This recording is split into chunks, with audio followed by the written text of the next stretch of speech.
Well, welcome back to the Real Estate 401k show. I'm your host, Mike Weinstein, alongside Justin Frederick and Ryan Gerdes. You, especially if you are a very, very savvy investor or a business owner, you're going to want to text the word commercial to 623 AZ Recon. That's commercial to 623 AZ Recon. Ryan, it's a mantra for the team, and we've been saying it for years. Money never disappears, it just moves, which means we're always looking for the opportunities. And this is a real recent article, but a very interesting article, and indicating that one of the best places in the near future to invest money in and to make money in real estate is going to be in commercial. They're currently... they're calling it a possible financial crisis. There's $979 billion of commercial real estate loans that are going to need to be refied this year, that are going to be coming due, and another $1.6 trillion in the next 2 years. We've seen a lot with inflation. Prices over the last year and a half going up on everything. Mm-hmm. Companies like Home Depot and Amazon have come out and said, hey, people aren't spending as much. I think the general public has gotten fed up with inflation, got fed up with prices on everything going up and companies, profit margins still maintaining and so forth, and really sticking it to people. People aren't spending right now. And we're going to see, I think, a lot more or a lot less spending in the next year and a half. And I think the commercial space is going to take a hit. I think one of the biggest disservice that our country ever did was just handing out money during COVID. Yeah.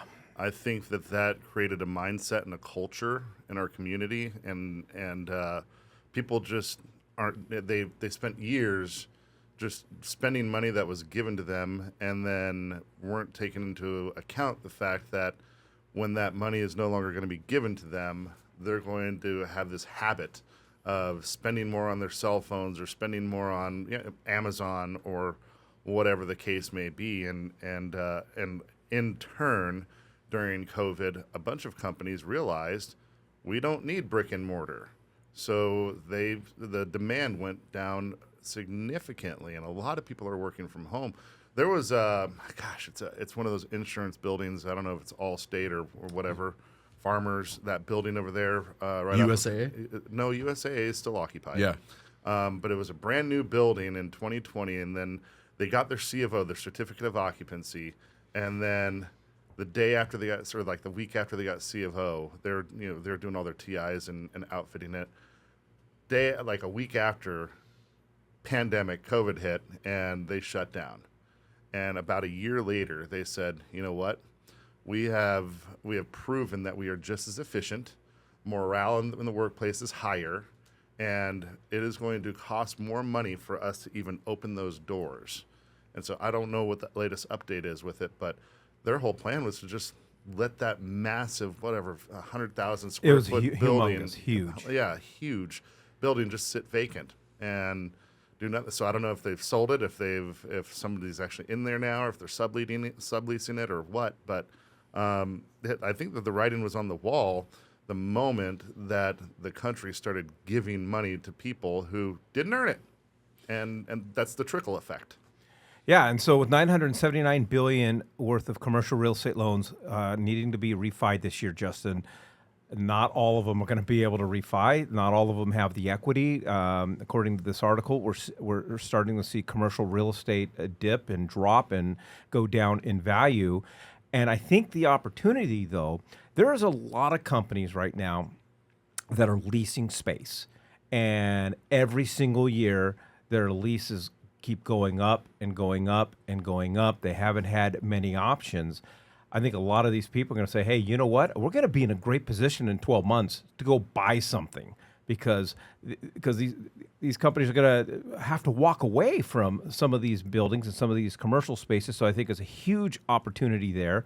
And obviously any business owner that's wanting to expand and not taking it on the chin, as far as whatever the economy is doing, I think it's a prime opportunity And if I'm an investor and I'm a business owner, especially if I'm leasing space, I am starting to pay attention to this. So back to what you were saying, you were saying that they may not have the equity to refinance these, but I think a lot of the companies aren't going to have the strength, the financial strength to refinance a lot of these, especially with the higher rates, because a lot of these guys were on short-term arms on these loans.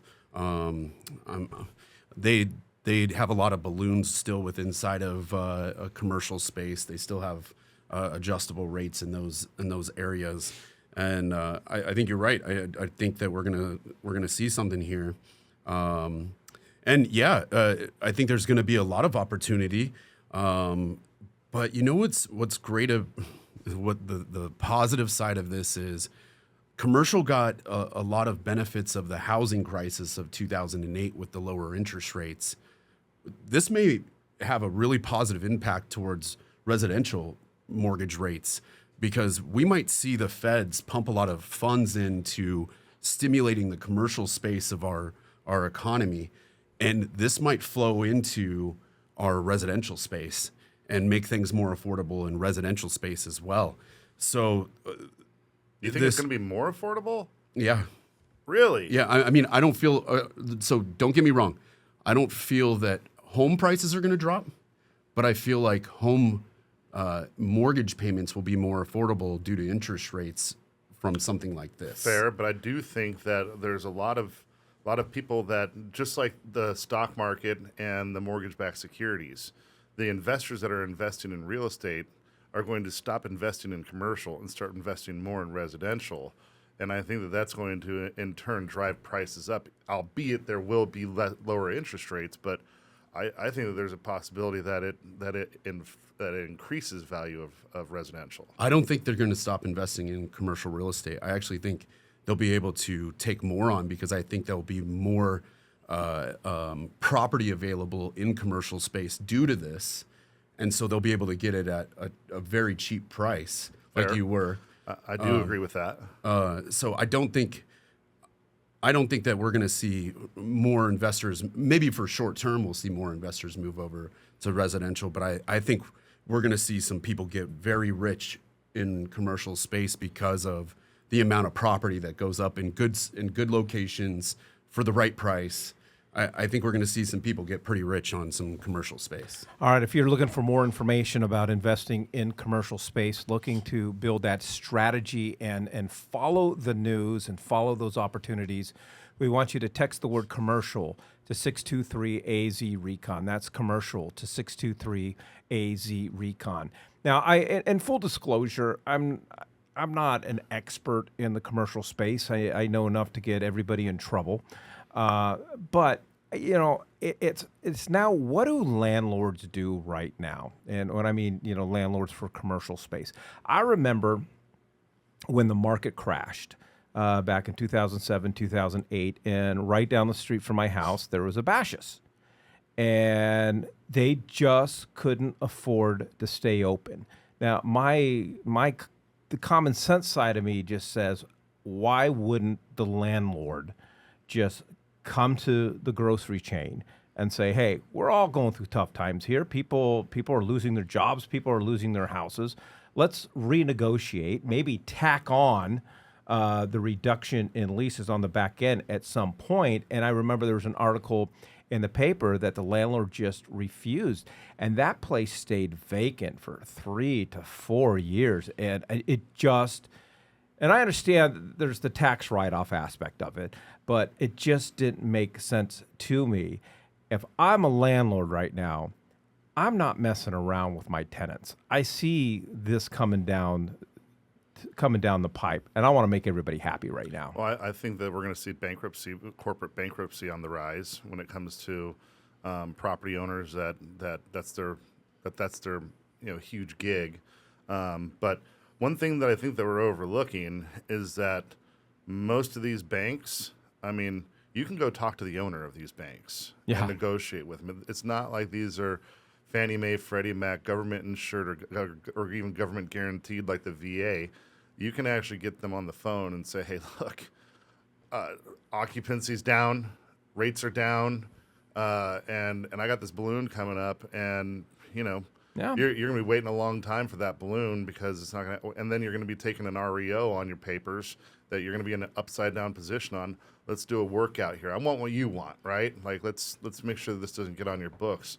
Now, here's where the real opportunity is. SBA. So any commercial real estate owner that has an SBA loan on their property, get ready, because if you are an investor, you're going to want to identify those ones that have that SBA encumbrances, because to get the SBA to negotiate takes an act of Congress, and so We know from experience. it could be a 3 to 4 year deal before they even consider doing a loan modification or anything of that nature, even with legitimate hardships, because you're also going to see a lot of fraud. It's just going to happen. How long does it take to? Because I don't know this. How long does it take for a bank to foreclose on a commercial property? Well, is there any regulation Yeah, or rules on that? there's no homestead. Yeah. So I got to imagine it's the Pretty same fast. process. Yeah. You have your 90-day redemption after they do their filings. So my guess is 90 days. Yeah.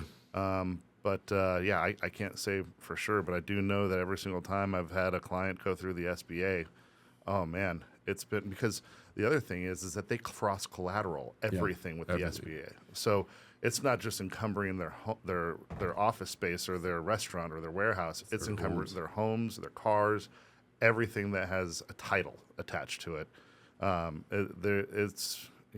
It could be a very lucrative prospect for investors, but it's going to hurt a lot of commercial real estate owners.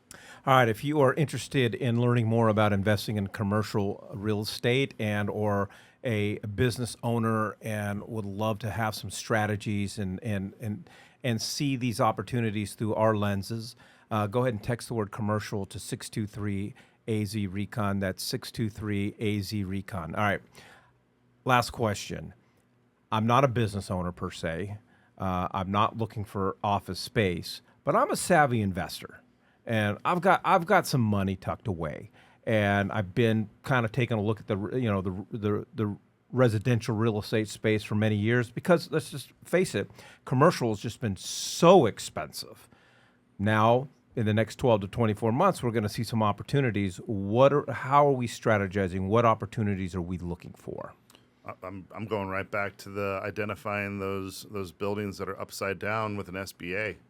I think that's going to be the biggest target. They're going to have the biggest target on their back. And if I'm invested in commercial real estate, that's exactly where I'm looking first.